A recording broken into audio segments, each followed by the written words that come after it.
Look, I'll just start by, we've announced this morning an expansion of the AFL Finals series. So we go from a Final 8 now to an addition of a Wildcard Finals weekend where 7 will play 10 and 8 will play 9 after the final round of the home and away series, or the Toyota Premiership series. So happy to take any questions. Why have you done it?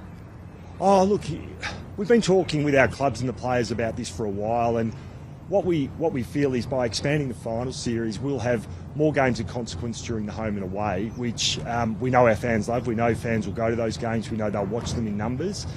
But what we also know is that, particularly the final series this year, where we had pretty much every game as close enough to a sellout, that our fans love finals games. So we think it provides opportunities and provides hope for our fans. What was the feedback from clubs? Were they unanimous in support?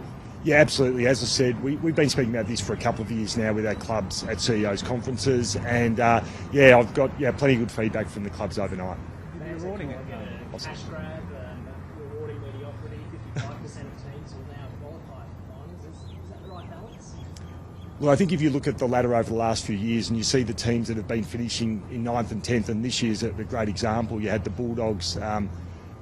Won well more than 50% of the games, had a percentage of over 130. You had the Swans, who won over 50% of the games. So I don't think it rewards mediocrity. What it does is provide opportunities and more games of consequence. And fans love finals and they love games of consequence. But if there are teams that make the finals and have a losing record, is that a bad look, or to finish 10th? Because there are plenty of teams that finish 10th. Yeah, look, and that has happened in a Final 8 and in other finals combinations that we've had previously. I think, though, what it does do is we'll have our best 10 teams out of 18, and again, more games of consequence during the home and away, and we know that those games are the ones that are the best attended, and they are the ones that are most watched on TV. But teams that ultimately finish 7th and 8th, they don't get that bye now. You're basically saying they come in the flag because they won't get a bye in the top 6 too. Oh, I don't think it says that. It certainly will make it harder, but what it does do then is actually make that, the gap between 6th and 7th, that'll be something that the clubs will be striving for. And what we do then, we'll see during the finals, you'll have a big difference between 1st and 2nd because you get the home final. 3rd and 4th, you get the double chance. 5th and 6th, you'll get that week off.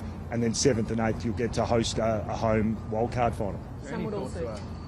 Any thoughts of 3 grand final bye then? Look, at the moment, so what we will have now is 30 weeks of football from opening round through to the grand final. I think we'll have some buys during the year, but I think what we'll have is a great slate of games.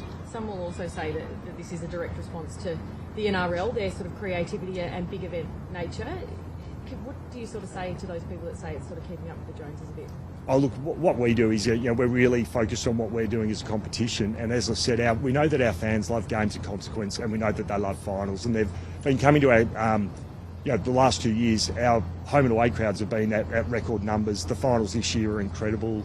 96,000 and 99,000 for our preliminary finals, over 100,000 at the grand final. So I think we're really focused on what we're doing. We're focused on our clubs and we're focused on our fans. Fans also love logistics and minutiae. Is this effectively treated like a finals weekend for things like the Gary Ayres medal?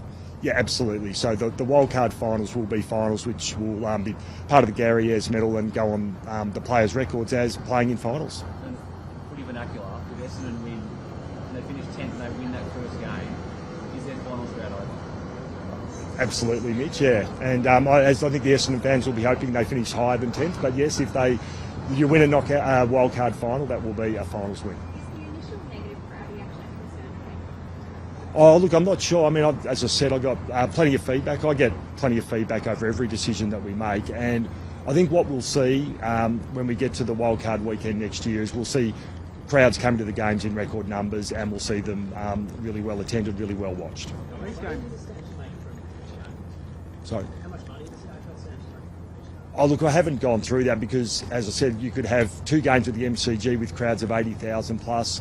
You could have a game at People's First Stadium or at NG Stadium, which should be sellouts but hosted by with crowds of 20,000. So the variable is big depending on who ends up in 7th or 8th. The broadcasters have to pay more for these games as part of the deal. Look, I won't go into the details of that, but we've got pretty well negotiated broadcast contracts. A record broadcast deal for any sport in Australia, and we'll be working with Seven and Foxtel in relation to that. Did you lay out W?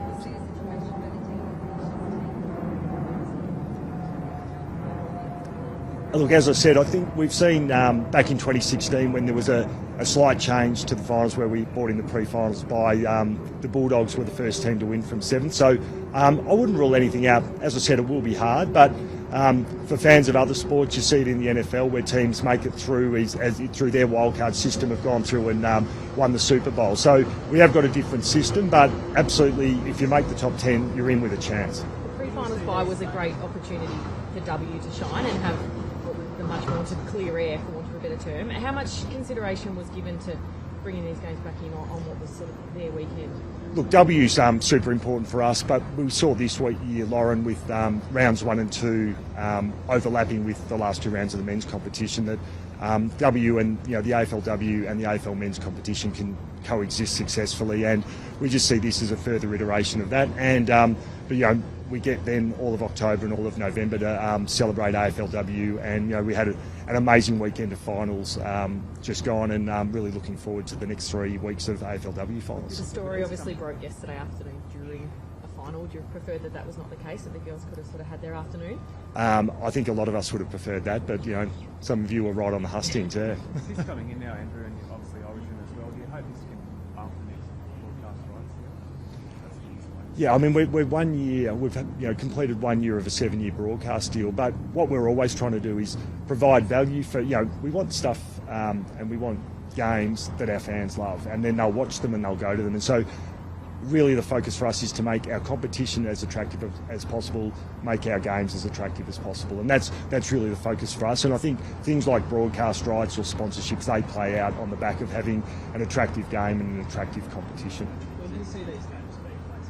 Thursday and Friday?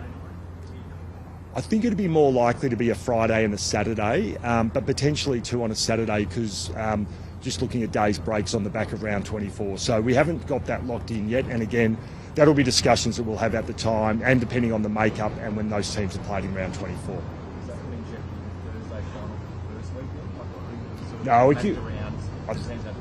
I think we can make that work, Mitch, by having the qualifying finals on the Thursday and Friday for which will now be week 2 of the finals. Yeah, look, it's a really good question. I think we'll get through the end of this AFLW season and review that, and then look at what's the best way to make sure that we've got the right competition for AFLW. So not ruling it out, but not ruling it in.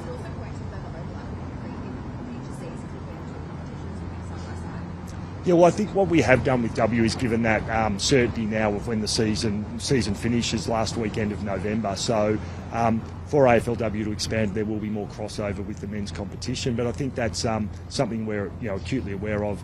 As I said, this year we saw it work really well.